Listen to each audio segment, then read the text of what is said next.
네, 크롱님들 반갑습니다. 박종환 작가입니다. 자, 비트코인이 주요 경계선 상단을 지켜내고 있는 가운데 아직까지는 단기 방향성이 결정되지 못했습니다. 과연 본격적인 반등을 이끌 트리거는 무엇인지, 가격은 어디를 향하게 될지 한번 점검해 보겠습니다. 네, 오늘 영상이 도움이 되셨다면 구독, 좋아요, 댓글, 알림 설정 정중히 부탁드리겠습니다. 네, 그러면 거시경제 이슈부터 살펴보겠습니다. 네, 어제 뉴욕 증시 3대 주가 지수는 이틀 연속으로 하락으로 마감을 했고, 러셀 2000 같은 경우는 거의 1% 가까이 하락으로 마감을 했는데요.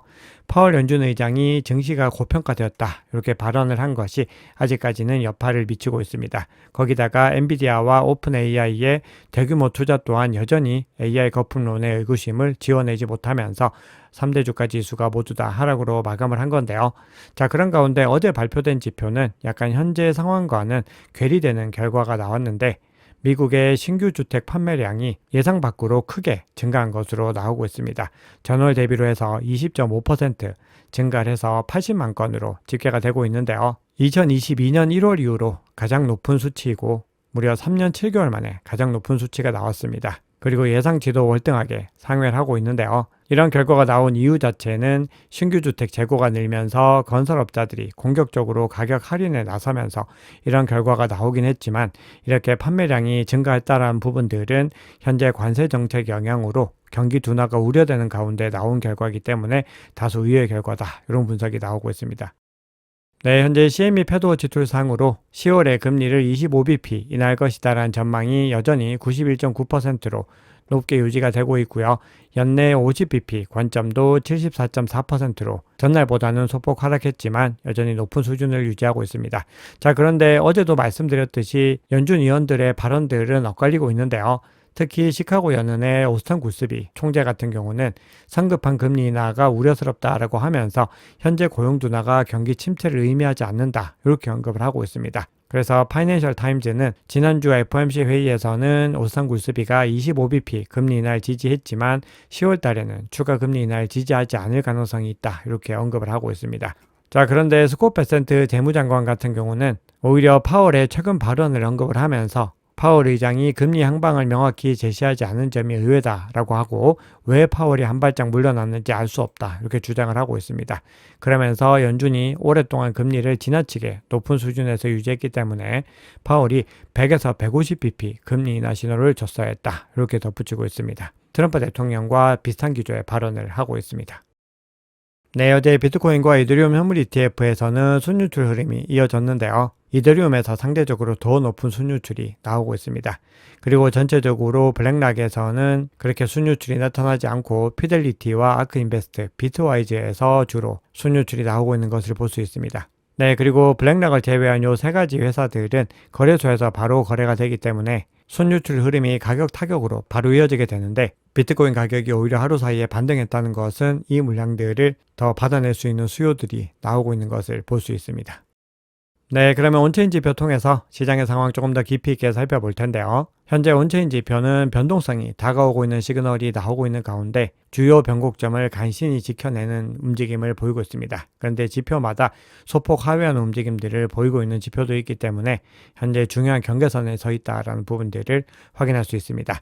자, 그러면 먼저 스위스 블록에서 제공하는 비트코인 펀더멘털 지표 한번 살펴볼 텐데요. 현재 펀더멘털 지표는 강한 펀더멘털, 강한 추세를 여전히 유지를 하고 있습니다. 그리고 강세로 전환한 것은 6월달을 기점으로 해서 전환한 것으로 나오고 있는데, 이때 유동성 지표가 3년 만에 최저점을 기록을 했다가 다시 극적으로 반등하는 모습을 보이면서 전체적으로 시장이 살아나는 움직임들을 보였는데요. 현재도 유동성이 중요한 변곡점에서 반등해서 점차적으로 상승하는 움직임을 보이고 있습니다. 네, 그런데 비트코인의 구조를 확인할 수 있는 종합지표를 한번 살펴봤을 때는 현재 마이너스 0.4를 기록하면서 약세 국면에 놓여 있는 것을 확인할 수 있습니다. 즉, 현재 비트코인이 일정 부분 반등을 하고 있지만 그럼에도 완전히 추세 전환에는 성공하지 못했다라는 분석을 할 수 있습니다. 비트코인이 더 본격적인 상승을 하기 위해서는 상승장으로 전환될 수 있는 또 주요 변곡점을 넘어서야 되는데요.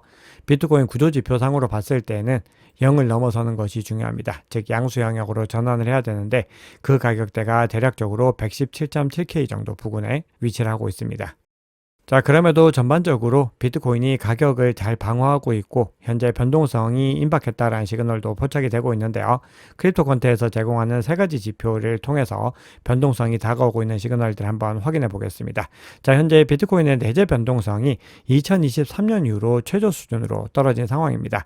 그리고 과거 2023년에 비트코인 내재 변동성 지표가 굉장히 낮은 수준으로 내려갔다가 그 이후에 지금까지 325% 정도의 상승 랠리를 이어가고 있는데요.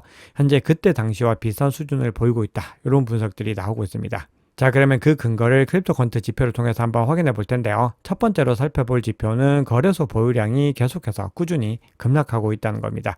이렇게 거래소 보유량이 계속해서 줄어들고 있고 현재 수년 만에 최저치에 근접했다는 것은 즉각적으로 매도할 수 있는 물량이 계속해서 줄어들고 있다는 의미이고, 이런 가운데서 수요가 만약에 급격히 늘어나는 트리거가 발생하게 됐을 때는 공급 쇼크를 촉발하면서 가격이 크게 반등할 수 있다는 부분들을 염두에 두셔야 되고요. 자, 다음으로는 비트코인의 MVRV 비율을 한번 살펴볼 텐데요. 현재 MVRV 비율이 2.1로 중립 구간에 머물고 있습니다. 이 얘기는 투자자들이 과도하게 손실을 본 것도 아니고 과도하게 이익을 본 것도 아닌 딱 중립적으로 균형을 이루고 있는 구간이다라는 의미입니다. 그래서 현재 시점은 공포감에 의한 투매나 성급한 차익 실현 압력이 낮아진 상태이고 사실상 시장이 관망 모드에 가깝다는 시그널로 볼 수 있습니다. 자, 그런데 이 지표에서는 조금 더 살펴봐야 되는 부분이 현재 이 비율의 30일 이동평균선 아래로 MVRV 비율이 이탈하고 있기 때문에 추세가 약화되는 국면을 보이고 있습니다. 그래서 이 구간에서 추세를 반전시킬 트리거가 필요하고 이 구간에서 반등하는 움직임들이 나와줘야 됩니다. 네, 마지막으로 세 번째는 선물 거래 관련된 지표 살펴볼 텐데요. 펀딩 레이트 지표가 현재 소폭 양수에 머물고 있습니다. 극단적으로 롱이나 숏에 치우치지 않은 상황이고, 이 얘기는 파생상품 시장이 현재 과열되지 않고 있고 시장이 에너지를 축적 중이다, 이렇게 볼 수 있습니다. 자, 그래서 종합적으로 앞서 언급한 세 가지 신호들 봤을 때 변동성을 대비한 응축의 움직임들이 이어지고 있고 현재 시장이 곧 방향성을 가지고서 크게 움직일 가능성을 내포하고 있습니다. 다만 이번 주에 예정되어 있는 중요한 이벤트들이 있기 때문에 그 에너지가 단기적으로 어느 방향으로 폭발할지에 대해서는 조금 더 지켜봐야 됩니다. 네, 다음으로는 시장 심리 지표 한번 살펴볼 텐데요. 알프렉탈에서 제공하는 심리 지표 상으로 현재 약세 쪽으로 조금씩 기울기 시작했습니다. 색깔이 원래는 중립 구간에 머물고 있다가 이제 약세 국면으로 전환을 하고 있습니다. 이렇게 시장의 전반적인 심리가 부정적으로 기울고 있다고 하는 것은 역사적인 패턴상으로 시장의 반등이 다가오고 있는 시그널로 볼 수 있습니다. 시장은 늘 투자자들의 심리를 역행을 하게 되고요. 부정적으로 많이 기울고 시장이 이제 끝났다라고 하는 심리적인 시그널들이 많이 뜰 때 반대 방향으로 움직이는 경우들이 많이 있습니다. 자, 그런데 주의해야 될 부분은 이렇게 심리가 약세 국면으로 전환하고 나서 빠르게 강세로 전환하는 경우들도 있었지만 조금 더 이 약세 국면들이 깊어질 수 있는 가능성도 염두에 둬야 되기 때문에 강조드렸듯이 이번 주 금요일에 발표되는 지표들과 그리고 이벤트를 주목을 해야 됩니다.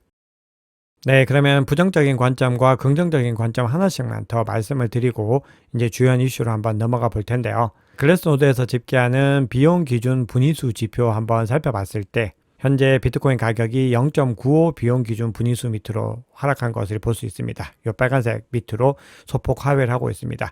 이 지표는 비트코인 보유자들의 보유량과 보유기간, 매입 단가 등을 구간별로 나누어 가지고 각 그룹의 평균 매입 단가가 어디에 위치하는지를 확인하는 지표인데요. 통상 투자자들이 이익 실현에 나서는 핵심 리스크 구간으로 중요하게 확인하는 지표입니다. 이 구간을 만약에 회복하게 됐을 때는 반등 신호가 나올 수 있지만 만약에 이 구간에서 계속해서 하락 추세를 이어간다라고 했을 때는 중요한 하방 지지선인 105K 밑으로 떨어질 가능성도 있다. 이렇게 글래스노드에서는 분석을 하고 있습니다.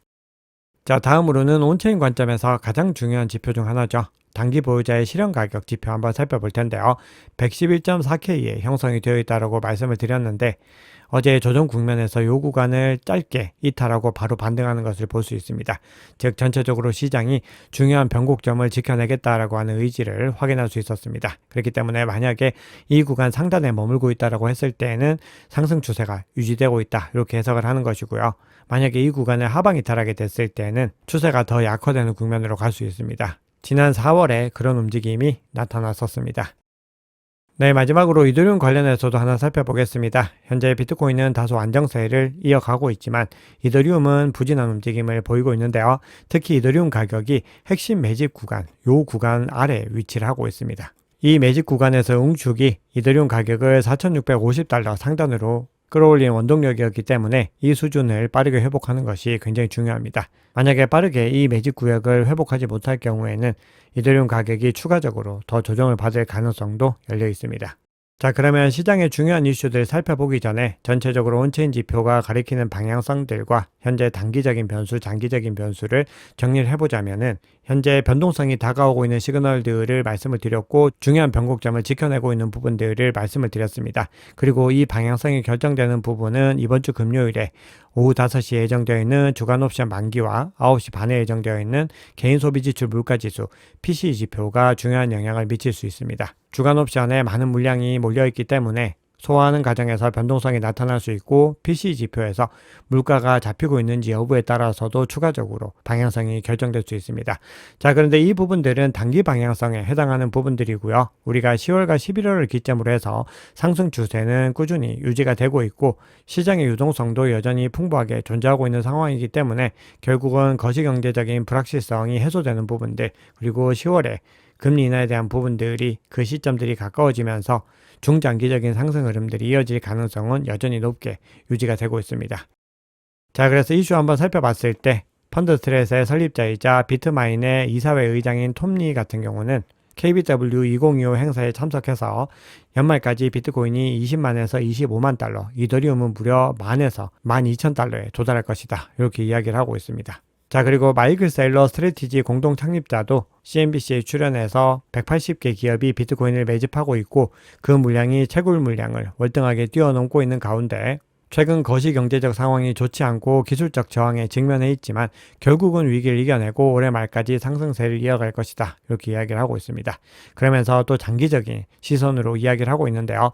비트코인이 기술적으로 금과 동일하고 디지털 금으로 바둥부둥하기 때문에 비트코인 규모는 금의 10배가 될 것이다. 즉 장기적인 관점을 또 이렇게 언급을 하고 있습니다. 자, 그리고 갤럭시 디지털의 CEO이죠. 마이크 노보그라츠 같은 경우는 지난 7월에 발효된 지니어스 법안과 그리고 아직까지 통과되지는 않았지만 암호화폐 시장 구조 법안이 막대한 신규 투자자 유입을 촉진시킬 것이고 이번 사이클에서 비트코인이 정점을 찍은 뒤에도 과거 같은 대규모 매도세, 즉 크립토 윈터가 나타나지 않을 것 같다. 이런 관점을 이야기를 하고 있습니다. 즉 4년 주기의 사이클 공식이 바뀌게 될 것 같다. 이렇게 언급을 합니다. 그리고 그 근거로 들고 있는 것이 규제 관점에서의 법안이 바뀌면서 전체적으로 시장의 환경이 바뀌고 있는 부분들을 이야기를 하고 있는데요. 이제 합법화된 스테이블 코인이 아이폰이나 소셜미디어 앱에서도 사용 가능해지면서 투자 환경이 크게 달라졌다. 이렇게 언급을 하고 있습니다. 자, 그리고 앞서 마이클 세일러 CEO가 이야기했던 것처럼 현재 글로벌 기업들이 1년간 71만 비트코인을 매집을 하면서 기업 장세가 꾸준히 이어지고 있습니다. 여기에 대해서는 바네크도 보고서를 통해서 굉장히 중요한 관점으로 언급을 하고 있습니다. 그러면서 현재 기관 수요 확대가 비트코인의 공급 희소성을 입증하고 있고 이 얘기는 비트코인이 인플레이션 방어 수단이자 가치 저장 자산으로 자리 잡고 있음을 보여준다. 이렇게 설명을 합니다. 자, 그리고 일본에서도 정책 변화로 인해서 암호화폐 도입이 크게 늘어나고 있는데요. 여기에 대해서 체이널리시스가 분석 보고서를 통해서 아시아 태평양 상위 5개 시장 중에서 일본이 가장 가파르게 성장세를 보이고 있다. 이렇게 얘기를 합니다. 그러면서 지난해 6월부터 12개월 동안 온체인 자금 유입 규모가 무려 120% 늘었다라고 조사 결과를 언급하고 있습니다.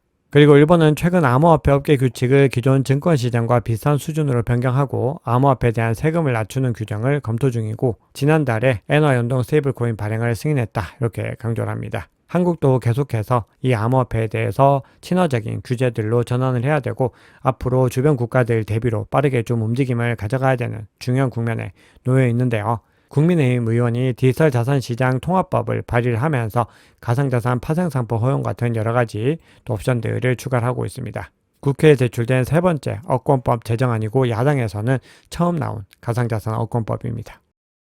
네, 그러면 바이낸스 CBD와 코인베이스 프리미엄 지표 한번 살펴볼 텐데요. 바이낸스 CBD 상으로 각 주체들 움직임 살펴보시면은 여전히 가장 큰 규모의 갈색고래는 매집을 이어가고 있고 나머지 주체들은 모두 다 물량을 던지고 있습니다. 전체 주문량에서는 매수세가 일정 부분 우위를 가져가기도 했지만 다시 매도세가 더 우위로 전환을 하고 있습니다. 네, 그리고 미국의 기관발 수요를 확인하는 코인베이스 프리미엄 지표 같은 경우는 어제 하락 추세를 보였지만 그럼에도 양수 영역을 꾸준히 지켜냈고요. 현재 시점은 다시 반등세를 이어가고 있습니다. 즉 현재 가격 반등에 미국 기관발 수요가 영향을 미쳤던 것을 확인할 수 있습니다. 네, 그러면 비트코인 차트 한번 보겠습니다. 현재 비트코인 가격이 촬영 시점 기준으로는 113K 중반에서 초반대 사이에서 왔다 갔다 하는 움직임을 보이고 있는데요. 비트코인 가격이 어제 122평선을 일시적으로 하방 이탈했지만 다시 반등에 성공을 하고 있습니다. 그리고 단기 보유자 실현 가격 부근까지 내려갔다가 반등하는 모습들을 확인할 수 있었기 때문에 현재 시장에서는 상승 추세를 그래도 계속해서 유지하려는 움직임을 이어가고 있습니다. 중요한 변곡점을 잘 지켜내고 있는 거죠. 자, 그런데 상승 추세로 전환하기 위해서 중요한 22평선에서 정확하게 터치하고 다시 하회하고 있습니다. 그만큼 추가적인 상승에 대해서는 매도세가 또 막아서는 움직임들을 보이고 있기 때문에 현재 시점에서 중요한 것은 122평선과 단기 보유자 실현 가격 상단을 지켜내는 것이고 추세가 더 강세로 전환하기 위해서는 22평선과 52평선을 다시 회복해야 되는 것을 확인할 수 있습니다. 그래서 앞서 말씀드렸듯이 금요일에 주간 옵션 만기와 개인 소비 지출 물가 지수 그 결과에 따라서 변동성의 방향이 결정될 수 있습니다. 만약에 좋은 결과가 나오고 20과 52평선을 큰 거래량과 함께 상방 돌파하게 됐을 때는 더 본격적으로 상승 추세에 힘이 실릴 수 있습니다. 현재 RSI는 반등 국면을 보이고 있지만 중립 구간인 50을 넘어서지는 못했고 MACD는 데드크로스 포착 이후에 약세 국면을 이어가고 있습니다. 현재 청산 히트맵 상으로 숏포지션이 114.6K 그리고 롱포지션이 112.8K에 위치하고 있는데요. 현재 숏포지션 밀집도가 상대적으로 더 높게 나타나고 있습니다. 네, 오늘 준비한 얘기는 여기까지입니다. 오늘 영상이 도움이 되셨다면 구독, 좋아요, 댓글, 알림 설정 정중히 부탁드리겠습니다. 지금까지 박 작가였습니다. 감사합니다.